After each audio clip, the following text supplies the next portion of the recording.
Okay.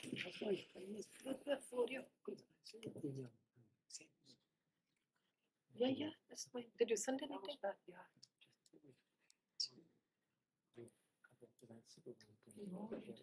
What do you have anything? Take away WhatsApp. Okay. What was the email that you sent it to me?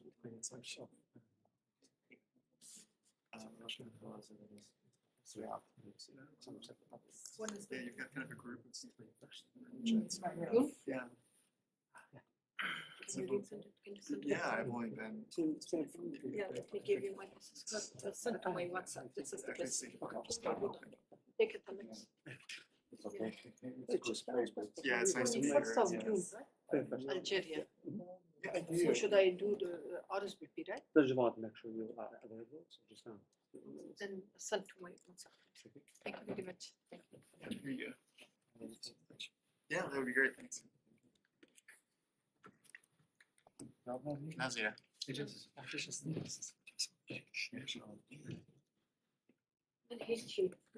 منم هیچی نیستم ولی نخواستم در روی سوشال میدیا چیزی من هیچی دوست ندارم اصلا وجود داره ولی نمیخوام این رو تو سوشال میدیا اشکاله نمیتونم من چیز دوست دارم از دی و دت معلوم انسان ما رسوز میگه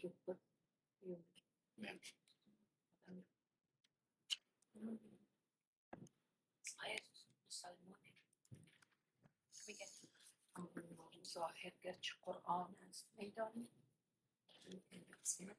برای پاک است The cell number is the better number. Yeah, the phone is just for the office. آفیس ما تو نشنال پرس بیلدینگ هست اگه شما اونجا بودی دیگه تو واسه نشنال پرس کلاب هستی؟ اونجایی که الکسیس آره ما استودیو اونجا هم داریم استودیو خودمون داریم برای کار تیوی ولی پرس کلاب نمیدونم آره هنوز هارد پاس هم اومده ولی باید برم بگیرمش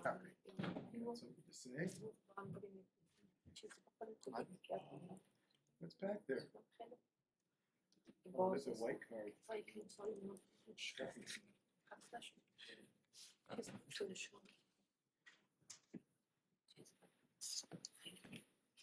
You're on the light.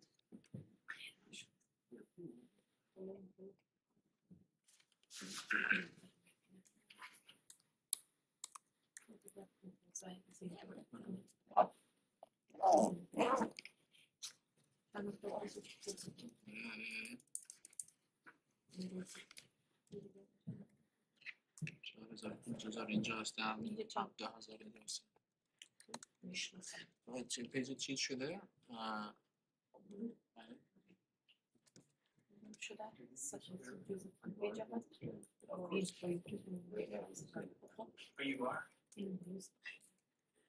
Are you out now?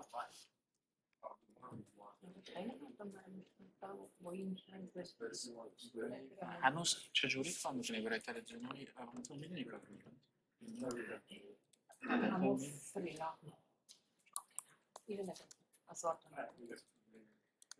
میدونم ولی چیز طالبان داره باید هم اینجوری آره خب شما نمیتونید روی تلویزیون باشید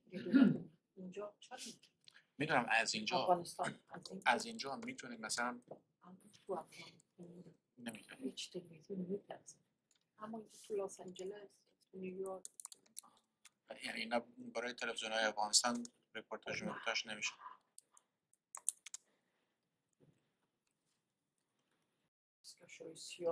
میدونم دیدمش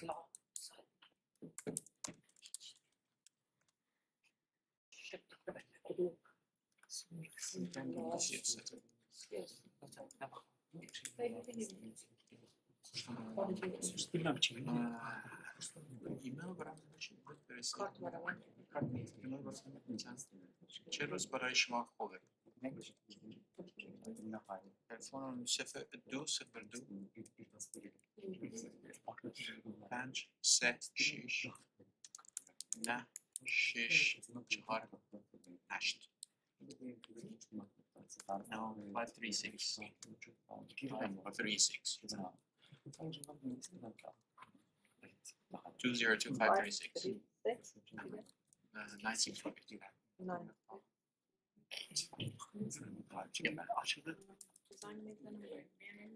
فکر کنم شماره شما هم درش نفت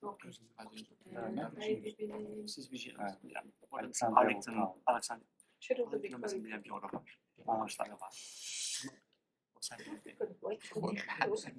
هر روز من تو استودیو هستم ولی اشکال نداره من میام برای شما امروز دوشنبه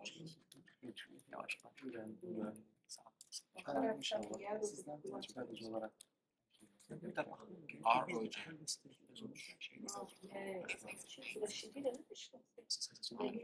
رشید رو رشید قبل یه از بادی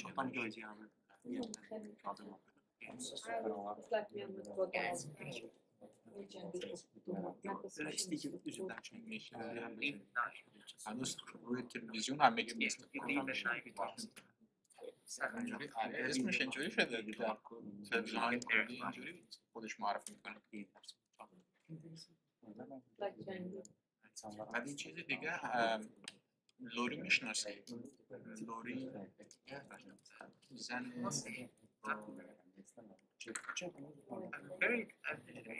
اینجا بود برای تلویزیون کردی کار کرد قبل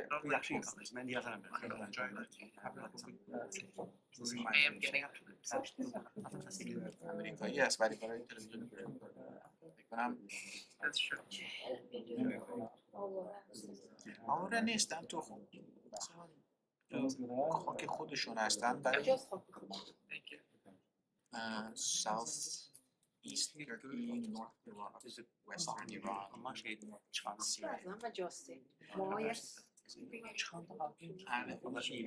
اینجوری مثلا کردستان اینجوری است ولی کشورها همینجوری تقسیمش کردن موقعی که امپراتوری عثمانی وجود داره قبل از امپراتوری عثمانی ولی موقعی که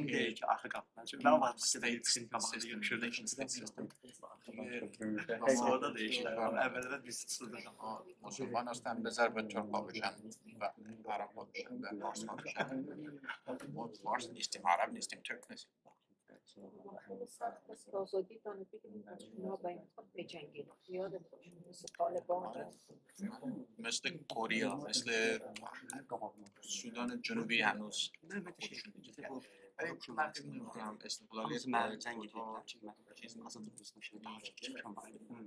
آنجا سال 100 سال دیگه نمیاد خیلی سخت خاطر که این کشورها یکی از strongest قدرتمندترین از بهش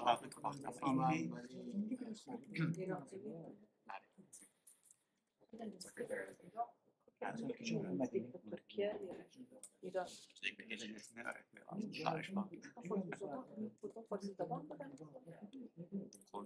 کردی زبان هست ولی کردی خیلی نزدیک است فارسی مثلا مثل اسپانی و ایتالی است اگر کردی صحبت کنید چیزی از فارسی بفهمید ولی نزدیک فارسی است ولی در زمان فارسی و کردی در یه زبان بودن ولی فارسی جدا شدن فارسی کلمات‌های عربی زیاد بیشتر داره کردی کلمه‌های ایرانی ترمیم زیاد مثلا کردان نمی‌فهمن فارسی من دیگه زندگی کردم من قسمتی از فامیل مادرم ایرانی هستم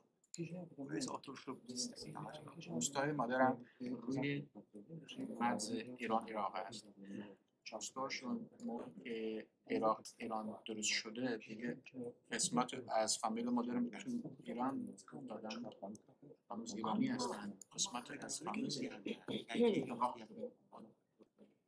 چندشون عراقی هستن بخاطر که مرز راستاشون اونجا بوده دیگه قسمت از فامیل مدرن فارسی صحبت میکنه فارسی خیلی خوب صحبت میکنن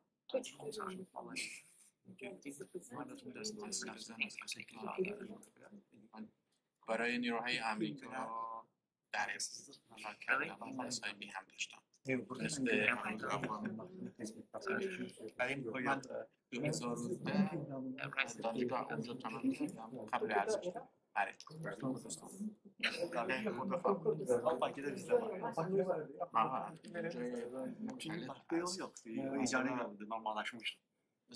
مثل ایالت ویرجینیا است تو آمریکا ولی قوانین خودش داره نیروی خودش داره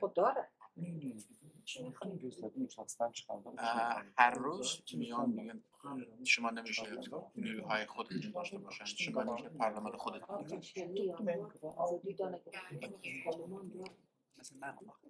پارلمان داریم ولی که ما خیلی نفت داریم تاز نفت داریم ولی هنوز میگیم خب شما باید نفت خودتون کنم به خاطر ما حکومت سنترالی هستیم و کلها میگن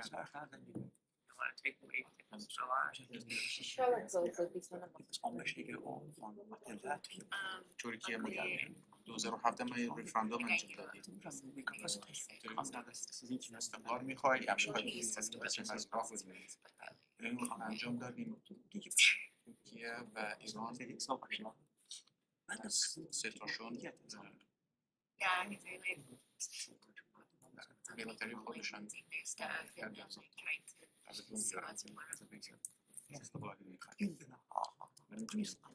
آمریکا هم خاطر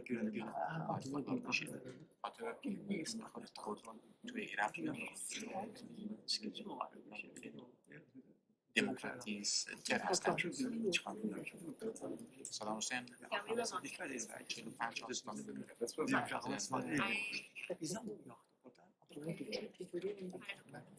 اشکال صدام حسین نیست امریکا اساس عراقی هست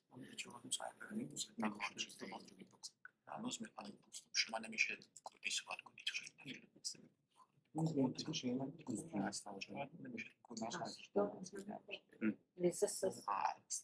کار سیستر هست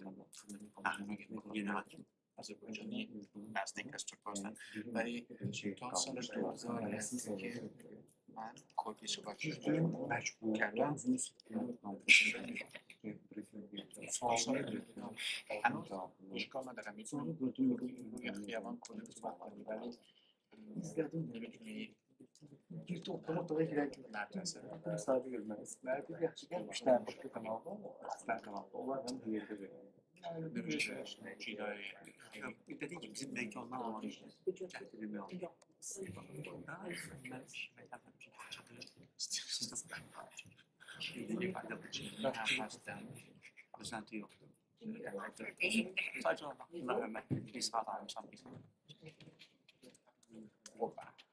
هستن بایقور هستن هستن که بایقور هستن فکر کنم نزدیک سال هنوز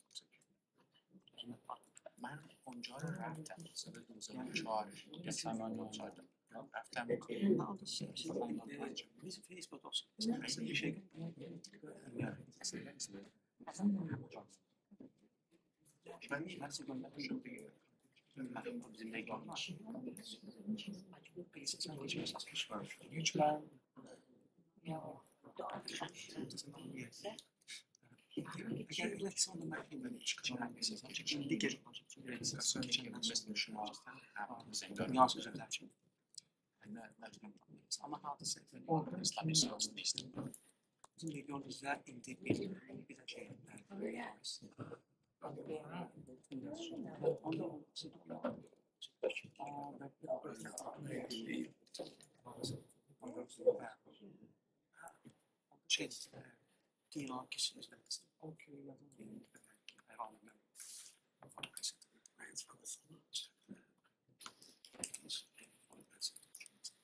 Good afternoon.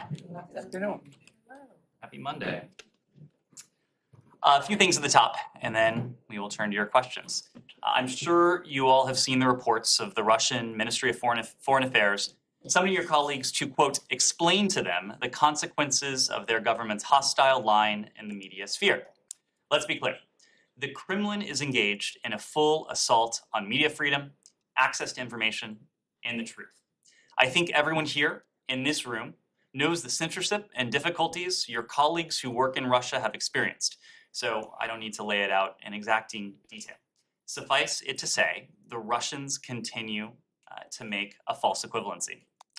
The Russian government fundamentally and willfully disregards what it means to have a free press, as evidenced by them blocking or banning nearly every independent Russian outlet seeking to report inside their country. Threatening professional journalists for simply trying to do their jobs and seeking to seal off Russia's population from any foreign information illustrates the flimsiness and the fragility of the Russian government's narrative. I also want to be clear about this. The United States continues to issue visas to qualified Russian journalists, and we have not revoked the foreign press center credentials of any Russian journalists working in the United States.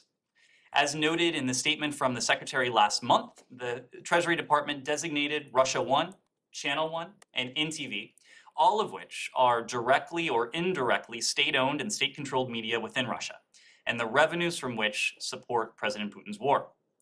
Many other, both independent and state-linked entities remain unsanctioned. The US government continues to engage with Russian media outlets because we believe it is vital for the people of Russia to have access to information. For example, our ambassador to the Russian Federation, John Sullivan, his interview with the TASS state news agency was just published this morning. We also support access to the internet and media by all people, including people in Russia, even as we stand in solidarity with people of Ukraine.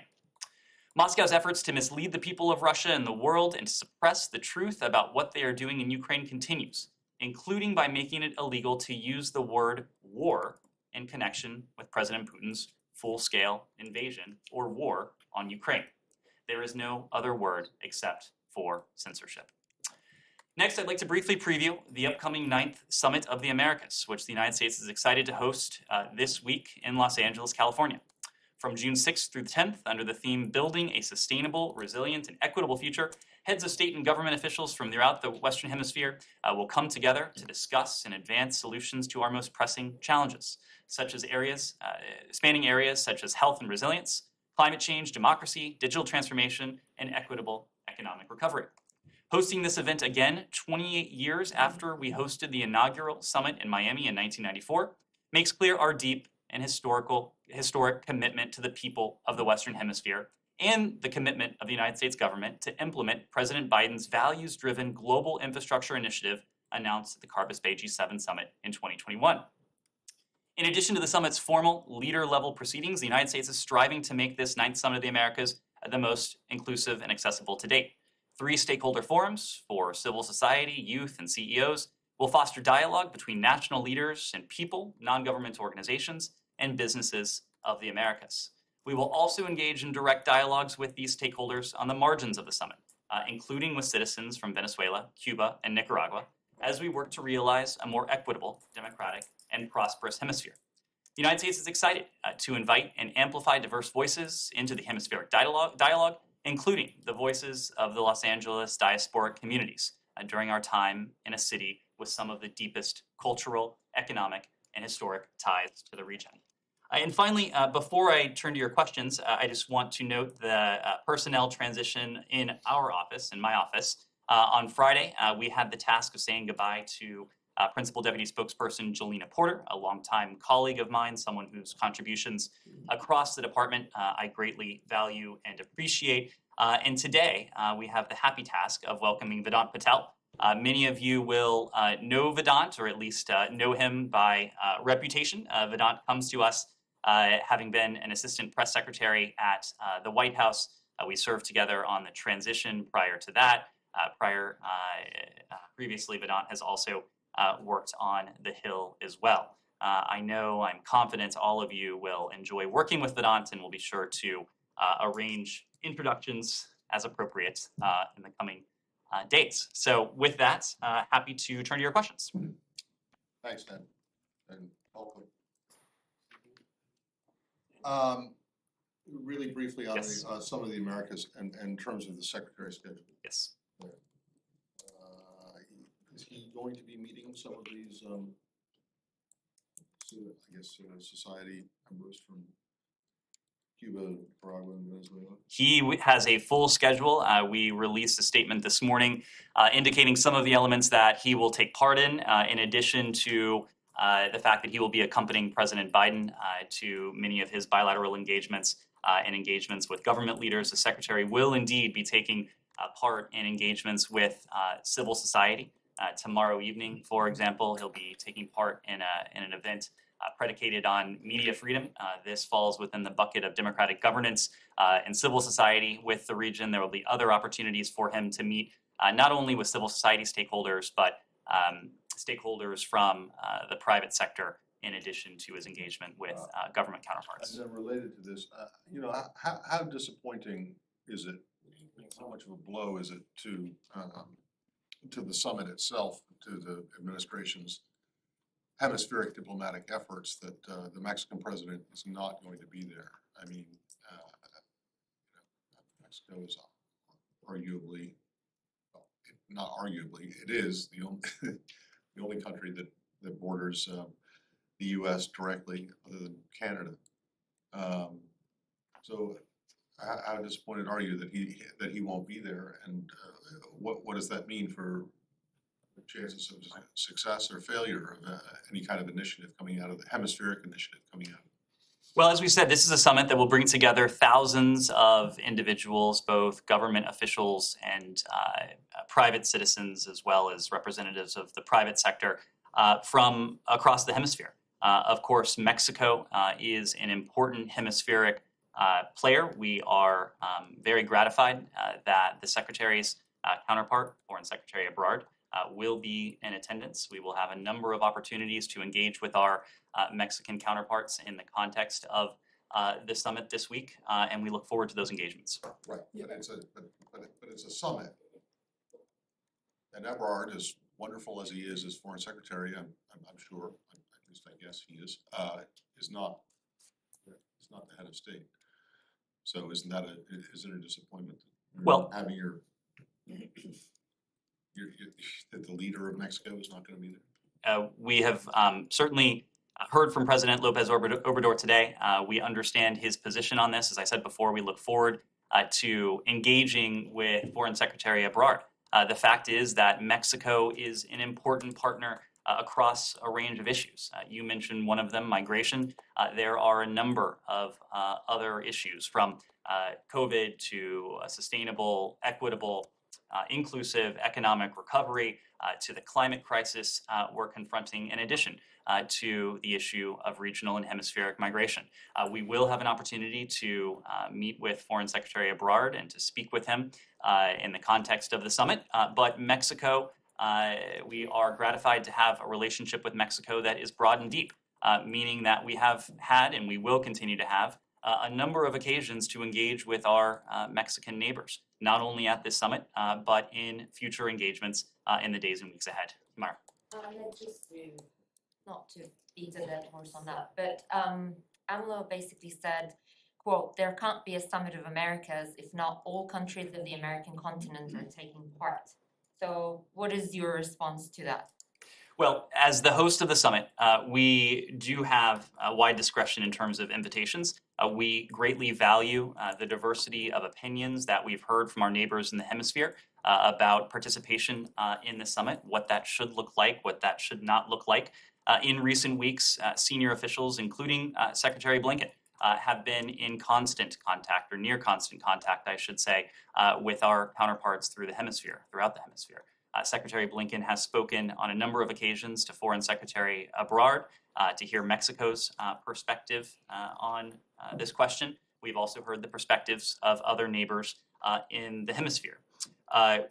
We, again, recognize and respect the position of our allies in support of inclusive dialogue. We also note, as I have, that non-governmental representatives will be in attendance from Cuba, from Venezuela, and from Nicaragua. Participants from those three countries have registered to take part in stakeholder events. Just, I mean, where do you think this incident leaves U.S.-Mexico bilateral relations? Can you say that it's completely unscathed? We have a broad and deep relationship with Mexico.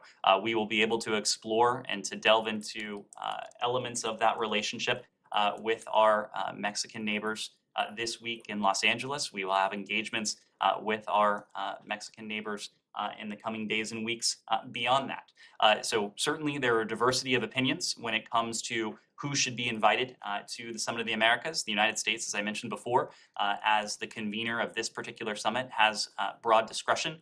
We have done our best to incorporate the viewpoints of the hemisphere. When it comes to our Mexican partners, we look forward to engaging with the Foreign Secretary. Yeah, you guys, the White House just confirmed today that those three countries weren't invited. Does that mean that until the end, possible potential invitation of one of them or three of them was on the table, and what made the balance go on the side of not inviting them? Well, I can tell you that we were in discussions with our hemispheric neighbors until very recent hours. And in fact, Secretary Blinken had an opportunity to speak most recently with Foreign Secretary Ebrard last night. We have been in regular contact with other neighbors throughout the hemisphere. We've been in contact with civil society stakeholders. We've been in regular contact with Congress as well.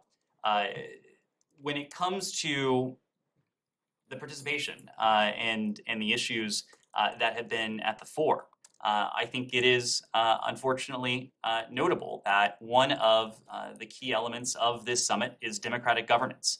And these three countries are not exemplars, to put it mildly, of democratic governance. In recent days alone, the Cuban regime has tried two artists on charges that actually criminalize the freedom of speech and artistic expression in Cuba.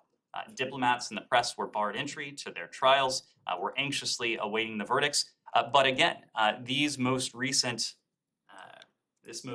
suppression of freedom of expression is a hallmark of what we have seen from this Cuban regime over the course of years, but especially since the protest of July 11th last year. Since those protests, this is a regime that has not countenanced peaceful opposition. Of course, we've seen these two ongoing trials. We're awaiting the verdict in these cases, but these are not isolated incidents. We have seen this regime arrest, detain, hold without charge, hold incommunicado, individuals who are doing nothing but expressing the universal right that they have to assemble peacefully, to express their views, and views that did not happen to correspond with the views of the Cuban regime for that supposed offense. They have been detained, they've been deprived of their liberty, they have been deprived of rights that should be universal. The same, of course, could be said of what has happened in Nicaragua, where we've seen an increasingly constricted space for civil society, and of course, Venezuela under the Maduro regime, a regime that we don't recognize, and we continue, of course, to recognize the leadership of interim President Juan Guaido. Do you mean that absent these most recent steps by Cuba, an invitation at some level could have been possible, or were you sharing some more precise demands on something to do on democracy, etc.? I'm not saying that. I am saying that the challenges that these three regimes pose to some of the central tenets of the Summit of the Americas that is to be held this week, those challenges were just insurmountable when you talk about bringing together a summit where democratic governance, democratic values is on the agenda. Now, of course, we have worked closely, we have listened carefully to other countries, to important stakeholders in the region. Many of our neighbors have voiced their opinions, their good faith opinions about what a Summit of the Americas should look like in terms of representation. We will continue to have an opportunity to discuss the issues that are at the heart of this summit with those partners, and we'll have an opportunity to discuss the issues that are at the heart of the summit with civil society representatives, including the civil society representatives that will be in attendance, or at least that have registered from these three countries, Cuba, Venezuela, and Nicaragua. Said. Thank you. Very good question. Will Guaido be represented? Will he attend? Will he be represented? We expect that representatives of the interim government of Juan Guaido will participate in the summit. Yes. Just one final thing. You certainly cannot wish these countries away. I mean, you've had some sort of animosity with Cuba for 60 years and so on. You cannot just wish them away. Why not include them in these discussions? I asked you this on panel the other day. I mean, you don't want just the countries that you agree with, you want countries that you disagree with. Well, Saeed, our policy towards each of these countries, Nicaragua, Venezuela, and Cuba, is predicated on one thing, and that is furthering or advancing the democratic aspirations of the Cuban people, the Venezuelan people, and the Nicaraguan people. Of course, we can't just wish the challenges, the profound challenges to democratic governance away in any of these three countries. That is not what we have done. But as I said before, in recent weeks, in at least one of these cases, and in all three in one way or another, the challenge to democratic governance has only been underlined by the actions of these regimes. When it comes to our approach to all three countries, we have taken steps, including steps in recent weeks with at least a couple of these countries, that, at least in our estimation, seek to advance the democratic aspirations, the aspirations of these three people to live in a more freer, more open society. We have taken concrete steps. We will continue to do what we can to advance the cause of liberty, to advance the cause of democracy that these three peoples so desire. Kylie. We go to Russia unless... Anything else on the summit? Sure. I'll take two quick summit questions. Sure. Yeah. My question is foreign policy advisor to the president of Azerbaijan, Hikmet Aliyev. We'll come to other regions in a moment. Anything else on the Summit of the Americas? All right, let's go. Sorry, Kylie. We'll come back. Just back to your opener then. I'm just wondering if you can explain to us if there will be any cost for Russia if they do, in fact, kick out these Western journalists that they are now threatening, and if the State Department found out about these retaliatory steps that they are considering directly, or if we found out about them in the same way that the journalist did from the Kremlin. My understanding is that we found out the same way all of you did when your colleagues were summoned to the Ministry of Foreign Affairs and essentially read a riot act that was a litany of false equivalence. Look, Russia has already suffered devastating reputational costs. And of course, any effort to further suppress or constrict the ability of independent journalists to operate freely inside Russia will incur further reputational costs for Moscow, as if those costs needed to be underlined any further. But I think what we've seen is that regardless of the steps that Russia attempts to take, their efforts to fully suppress, to fully clamp down on truthful information those efforts are going to be futile. And we have already seen that. We have seen even senior Russian government officials express and air their grievances, their profound disagreements with the policy choices of the Kremlin, most notably the choice that the Kremlin has taken to wage a brutal war against Ukraine, to air those disagreements publicly. In the earliest days of this war of choice, this unjustified war, we saw thousands, tens of thousands of individuals across dozens of Russian cities peacefully take to the streets.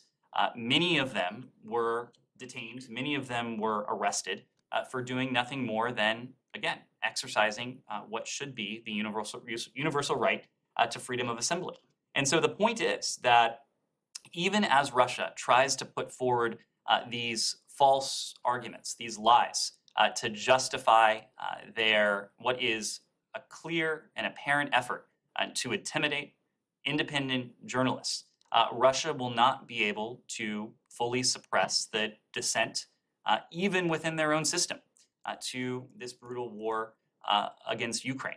There could be no means of doing that because we know that opposition to this conflict is so widespread, even inside of Russia, where unfortunately the Russian people are fed a steady diet of lies and propaganda and disinformation. But even the Kremlin's efforts to clamp down on the organs of information and even their efforts to intimidate reporters have failed, and information continues to make its way through what is undoubtedly a very constricted information environment. And just a quick question, do you know what prompted this? I mean, obviously, we've seen them increasingly clamp down on news outlets and good information, but was there a specific incident? Do you think it's the sanctions from May that you guys put onto 3 Russian-controlled news agencies? Do you have any idea? It's difficult to say, and I wouldn't want to venture a guess. I believe the Russian Federation has publicly attributed it to the designations that we enacted against Russian-backed or Russian government entities. These are entities that had been primary sources of foreign revenue for the Kremlin to the tune of hundreds of millions of dollars, a key driver in terms of foreign funding for the Kremlin, or at least a significant source of foreign investment. Of course, in justifying what is unjustifiable, because it is nothing more than an attempt to intimidate independent journalists, we have seen this false equivalence, putting on the same plane your colleagues whom you know to be independent-minded, impartial, doing what they can under a very difficult operating environment to uncover and to report the truth to what are propaganda arms of the Russian government. Sorry, Yeah, Ned, just how follow many- How many senior Russian government officials are you aware of who have voiced their opposition and disagreement to their policy? I believe I said that some senior Russian government officials have. How many? We have seen certainly former Russian government officials go on state TV even. We've seen a senior official in Geneva also. I mean, senior official is like the number 3 or 4 guy. I'm not saying there aren't any. I'm just wondering, you seem to say that like there's some big groundswell of opposition. No, I within pointed senior to government examples. officials. But okay, well, a former official going on television, this guy who's the analyst, who was widely pointed to, and then the one guy in Geneva. And Matt, I think what you have seen from thousands of people, tens of thousands of people take to the streets, Right, I get it's that not confined to 2 people, of course. Well, fine, but you said senior Russian government officials, so I just want to make sure I understand.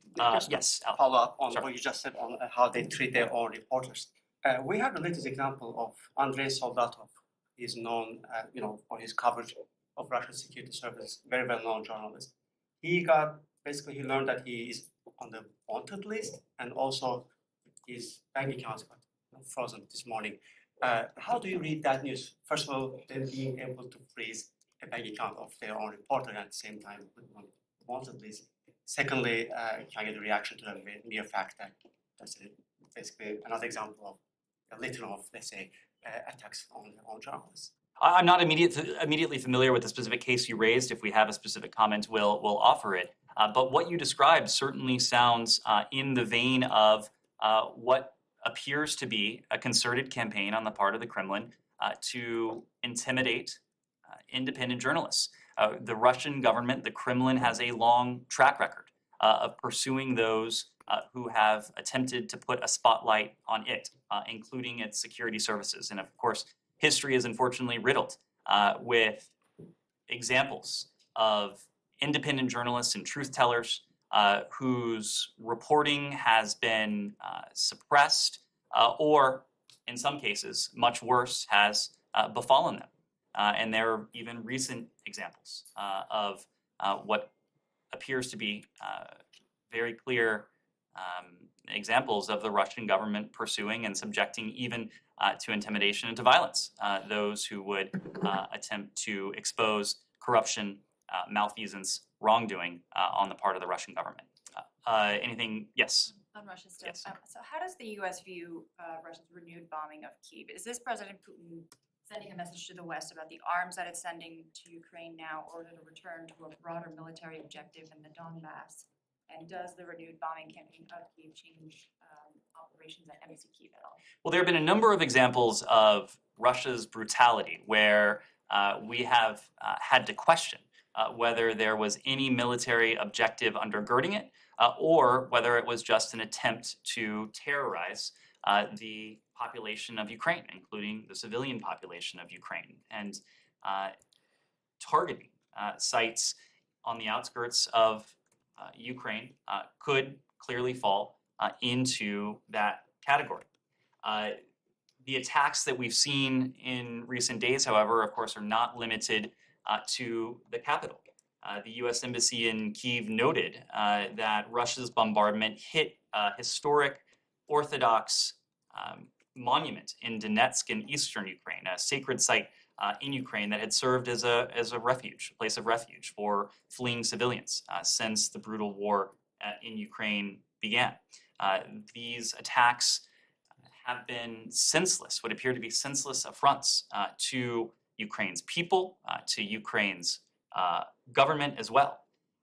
The ongoing violence continues to take the form of attacks that have injured, killed civilians, destroyed civilian infrastructure, and that follows previous strikes that have hit civilian hospitals, schools, religious sites, the infamous strike on the theater in Mariupol, a busy railway station of civilians attempting to flee for their lives. There have been clear examples of Russia's brutality that amount to war crimes, and we have made public our assessment that Russia's forces have committed war crimes in the context of this campaign. Not only do we continue to stand with our Ukrainian partners to provide them the security assistance that they have put to extraordinary effect to defend their freedom, to defend their democracy, to defend their country, but we have also provided our Ukrainian partners with economic support, with humanitarian support, and we've continued at the same time to impose those significant costs, the costs that we promised well before the start of Russia's full-scale invasion on February 24th, that you've seen in the form of financial sanctions and export controls. The attacks on Kyiv specifically, do they alter plans for operations at Embassy Kyiv or no? There's been no change in our posture. As you know, we resumed embassy operations at Embassy Kyiv last month. Since then, our team at the embassy has continued to engage with Ukrainian officials, to engage with the Ukrainian people, including representatives of civil society as well. Russia and Serbia? Sure, Russia and Serbia. Do you have anything on Russia's Foreign Minister Lavrov decision to cancel a planned visit to Serbia after 3 countries, Montenegro, North Macedonia, and Bulgaria, decided to close their airspace to Lavrov's airplane? Moscow has made a condemnation, and also a senior Russian official even threatened to these three countries with a missile strike. Well, these were sovereign decisions regarding the airspace of these three sovereign countries. It reflects Europe's commitment to hold Russia accountable for its unprovoked, for its unjustified aggression in Ukraine. We urge Serbia to focus on its stated goal of EU membership, including aligning its foreign and security policies with the rest of Europe. Can you comment? I'm sorry. Can you comment on Serbia president's decision to host Lavrov, and also Serbia's refusal to implement EU sanctions against Russia? Well, to your question, we have consistently urged Serbia to take steps that advance its European path, including diversifying its energy sources to reduce energy independence on the Russian Federation and aligning its foreign and security policies with the EU. We have sought and we continue to seek to be a partner to Serbia to assist in its efforts to enhance its energy security for the long term.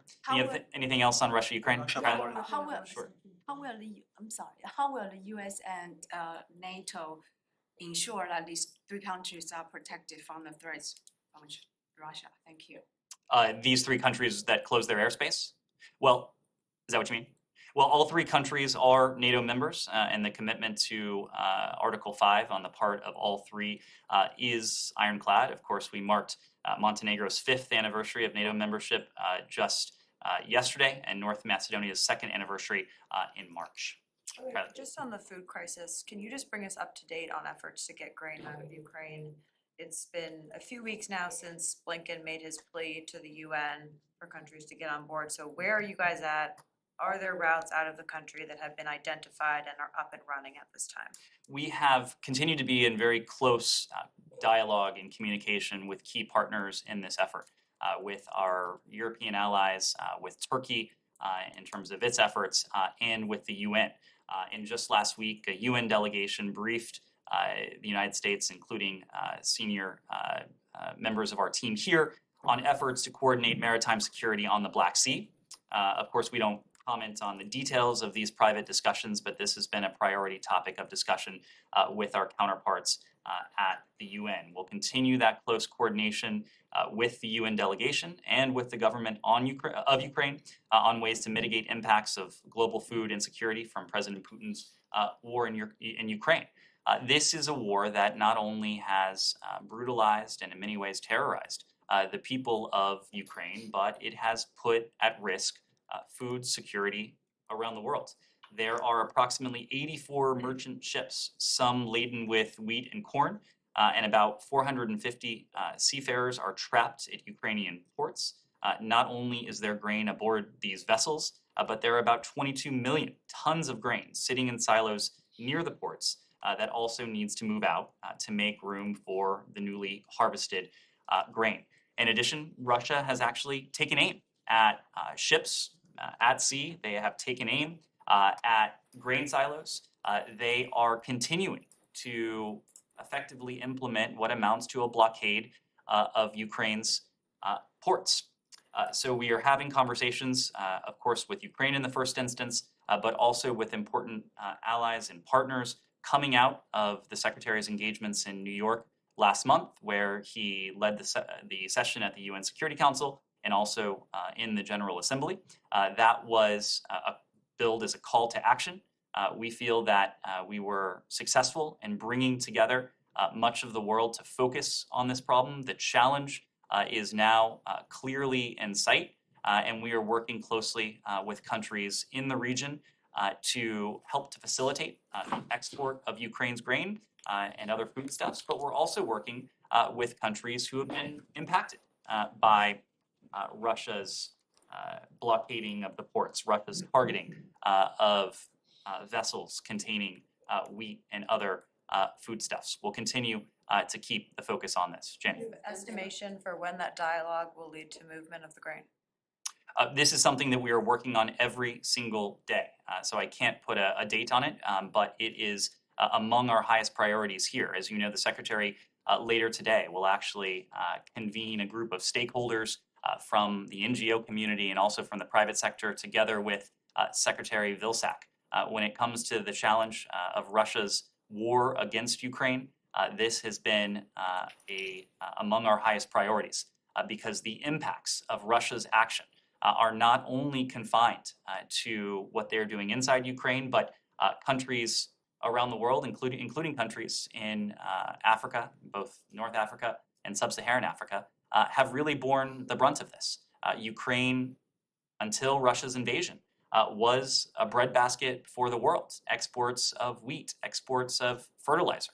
Russia, too, has the potential to export its wheat, its fertilizer, its other foodstuffs. We have been very deliberate and careful in designing our sanctions policy. Contrary to what the Russian Federation is putting forward, there are very clear and delineated carve-outs in our sanctions policy to ensure that we are doing absolutely, to ensure that we aren't doing anything that would limit or otherwise constrict Russia's ability to export food and fertilizer. And then just super quickly on Kylie's question, Lavrov is going to Turkey on Wednesday. Is that like a big meeting that you guys are also following? And would you expect maybe like a breakthrough after that on the grain issue? I don't know if we should expect breakthroughs. Of course, we'll be watching closely. We'll be talking with our Turkish allies in the aftermath of that visit. Again, we are supporting all diplomatic efforts that are carefully and closely coordinated with Ukraine, nothing about Ukraine without Ukraine, that have the potential to increase Ukrainian exports of food and fertilizer to the global marketplace. And just so when you say we shouldn't expect breakthroughs, so you don't necessarily see this like meeting over there as like unlocking anything or like leading to results. You mean to say that this is still going to be a long haul? It's going to take more than that. This is a challenge that has built up since February 24th, when Russia began its war on Ukraine. You have referred to a meeting between two countries, Russia and Turkey, neither of which, of course, is Ukraine. So I am confident that one meeting alone won't be able to solve this challenge. This will be a challenge that will, of course, need to involve Ukraine at the center of anything that we collectively do to facilitate the export of Ukrainian food and fertilizer. Janie. Thank you, Nick. I have a question. Can we ask one more on Russia, please? Okay. Please. The new sanctions. Locations, We'll do two more on Russia, Ukraine, and then I promise we'll move on. I'll come right back to you, Jenny. Sorry. Alex, you've already had one, so let me just, for equity, go back. Michelle. Yeah, the new sanctions that Russia imposed today on U.S. Personalities and secretaries. I don't have a reaction other than the fact that I think it highlights the asymmetry between our countries. Of course, the United States is a banking center, it's a financial center, it is a country where citizens from the world seek to travel to, where citizens from the world seek to educate themselves and their families. So of course, there's always going to be an inherent asymmetry between the steps that the Russian Federation puts forward and what we, together with our allies and partners, do in response to Russia's brutal war against Ukraine. Jenny. Thank you, Nick. I have two questions on North Korea and China. North Korea fired 8 ballistic missiles yesterday. What actions did the United States take immediately in response to North Korea's missile launch? Well, I would refer you to the Department of Defense, and they can share details of the live fire exercises that they conducted in the aftermath of the most recent provocations. But as you have likely heard, we did condemn the DPRK's multiple ballistic missile launches. These launches are in violation of multiple UN Security Council resolutions. They pose a threat to the DPRK's neighbors and to the international community more broadly. As you've heard from us before, we do remain committed to a diplomatic approach to the DPRK. We call on them to engage in dialogue. At the same time, we have an ironclad commitment to our allies in the ROK and Japan. And not only is our Deputy Secretary of State in Seoul at this very moment, where she will have an opportunity to engage bilaterally with her South Korean and Japanese counterparts, but also trilaterally. Underscoring the importance of trilateral engagement and coordination.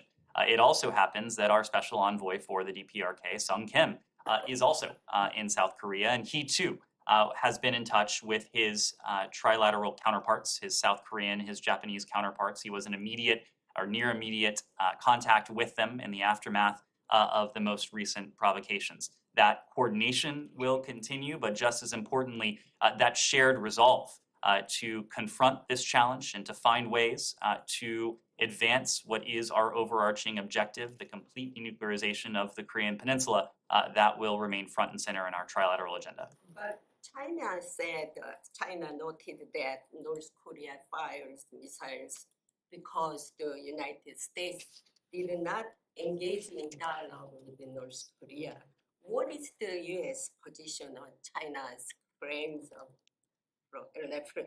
responsibility to the United States for North Korea's missile program? Well, I won't comment on the PRC's characterization of our policy, but I'll make very clear what our policy is.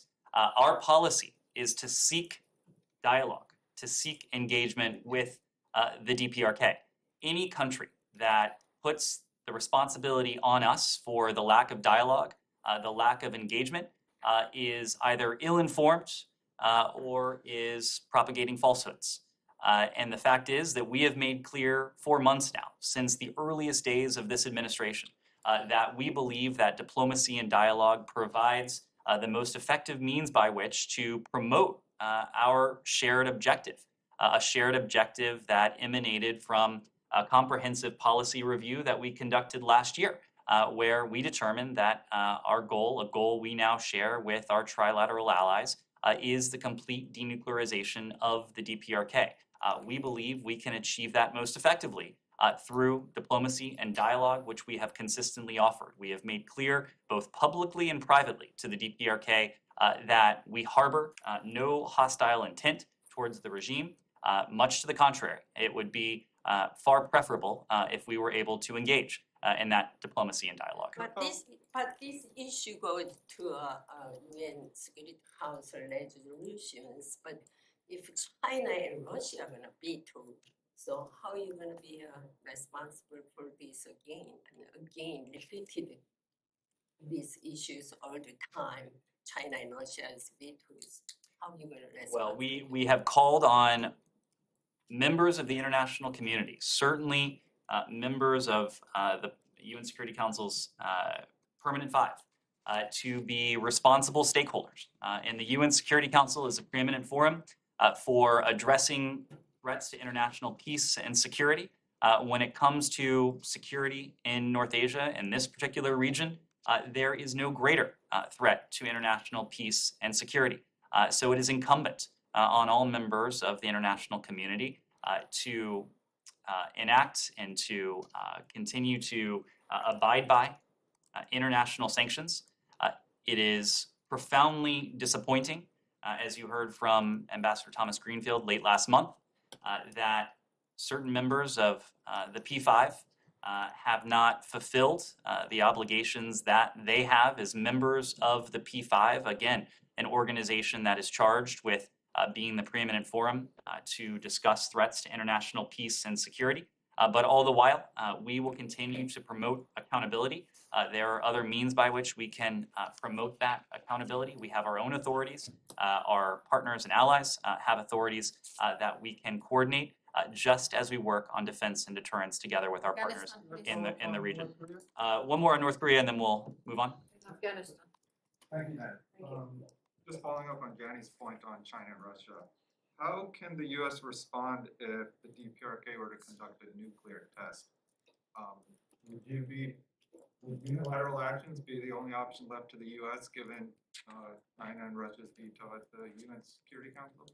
Unilateral actions are never going to be the most attractive or even the most effective response. And that is especially the case because we are gratified that we have close allies in the form of Japan and the ROK, bilaterally, trilaterally. There are also a number of allies and partners of ours, not only in the Indo-Pacific, but around the world, who understand and appreciate the threat that's posed by the DPRK's WMD programs, that is to say, its nuclear weapons program and its ballistic missiles program. So we remain concerned that the DPRK could seek a seventh nuclear test in the coming days. It's a concern we've warned about for some time. I can assure you that it is a contingency we have planned for, and it has been a concerted topic of discussion with allies and partners. Yes. Quickly, after last month's vote, Ambassador Thomas Greenfield said that the U.S. would continue to seek unity and compromise at the UN with regard to DPRK. Given that China and Russia were the only two who vetoed, has the ambassador engaged directly with China and Russia how to move forward? I would need to refer you to her team for that. We do engage regularly our partners in New York on this, but for any particular conversations, I need to refer you to her. Afghanistan, Nazira? Thank you very much. As you know, Taliban establishing a good relationship with India. Indian officials visited the Taliban in Kabul, and they agreed to train some personal security people, maybe army police or something else. Do you have any comment on that? Although Pakistan and Indian relationship is worse, they don't have any good relationship. Taliban, they get two parts. One go to India, the other one maybe there. Well, there are a number of countries around the world that have a discrete set of interests in Afghanistan and who predicate their engagement with the Taliban on those interests. We too have interests when it comes to Afghanistan. We've spoken to many of them.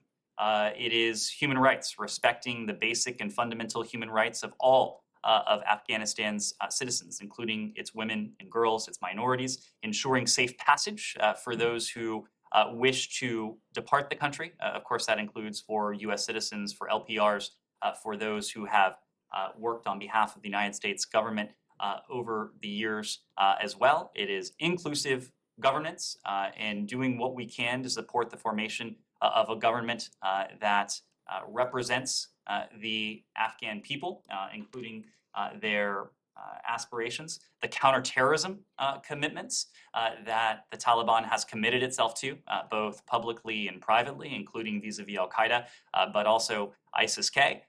And of course, the idea that no legitimate entity should hold hostages. And in the case of Afghanistan, Mark Frerichs continues to be on our mind. We've made very clear that for our relationship to improve whatsoever with the Taliban, we'll be looking very carefully at their actions towards Mark Frerichs, who has been in custody for far too long. India, similarly, has a set of interests when it comes to the Taliban. Different countries will engage with the Taliban in different ways. We have a team on the ground in Doha that is responsible for, as appropriate, engaging with the Taliban on our set of interests, just as other countries do. Yes, let me move around. Yes, sir. Foreign policy advisor to the President of Azerbaijan, Hikmet Aliyev, scheduled to meet with Assistant Secretary of State Karen Donfried at the State Department. What issues will be discussed? Well, as you alluded to, Assistant Secretary Donfried will meet with the Foreign Policy Advisor Hajiyev in Washington today. The advisor is also having meetings with several other administration officials, including our National Security Advisor, Jake Sullivan. Assistant Secretary Donfried will convey to Mr. Hajiyev the U.S. interest in facilitating direct engagement between Azerbaijan and Armenia, including our role as a Minsk Group co-chair and our support for recent EU efforts to bring both countries together. This is something that Secretary Blinken has had an opportunity to engage with the leaders of these two countries on in recent days and recent weeks. It continues to be something we wish to promote. Yes. Let me move around, Alex. Just let me try and, yes. Thank you. Is there a change in your position on the sale of F-16s to Turkey? We continue to discuss with our NATO ally how we can work together as allies. Of course, we don't speak to any transactions that have not been notified to Congress. Turkey has made no secret of its